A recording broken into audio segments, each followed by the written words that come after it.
refreshing about you is your persona right now as we're talking is the same persona people see on stage. You Yeah. present things in a very friendly, accessible... Right. Often when I do these programs in other cities than Kansas City, and Yeah. particularly when I come the first time, I try to go out on call-in radio, particularly AM call-in radio, you know, to bring listeners to these shows who wouldn't normally, you know, Sure. come to these shows. And what I often do is I offer 4 free tickets to the person who hates classical music the most.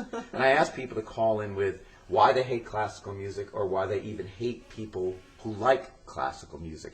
And I think what I often get from people calling in on their CB radios is they say, like, is this going to be another one of those puckered up classical music events? You know, there's a whole bunch of formality surrounding classical music. You know, like you have to know French, you have to know opus numbers, you have to wear right, you have to know where to... There's all this stuff surrounding classical music that is so artificial, fake, and formal, that has nothing to do with the music itself, which is incredibly informal, direct, and communicative. So one of my goals is to just get rid of all that artificial fakeness Sure. that surrounds classical music and just be what it is, which is direct, so that it won't be yet another one of those puckered up events. Now, what would you say might be one of your greatest success stories? One of the projects that I do, you mentioned I do these city piece projects, and Yes. one of the projects that was really enormous and moving to me was for the 250th anniversary of Lewis and Clark.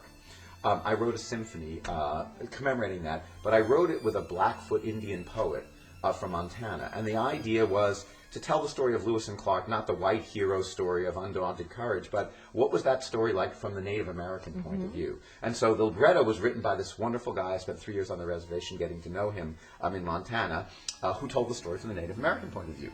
And as part of the outreach for this, Kansas City was part of it, the key lead commissioner with the St. Louis Symphony.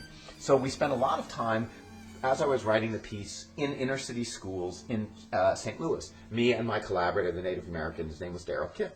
And we went, it was really interesting, we went to this all-black school in the inner city, and we were having a conversation, and I was trying to get across to these kids that one of the things that was hard for me was, who was I to tell this story? In other words, this was a Native American writing his words about his side of it, and I'm feeling, who am I as a white guy? You know, should I be telling this story? Should it be a Native American composer? And it was just clear that the kids, they didn't really get it. And it just so happened that I looked in the back of the room, and there was a picture of Martin Luther King. And so I said to them, all right, let's switch gears. Say there was a piece commemorating Martin Luther King. Could I write it?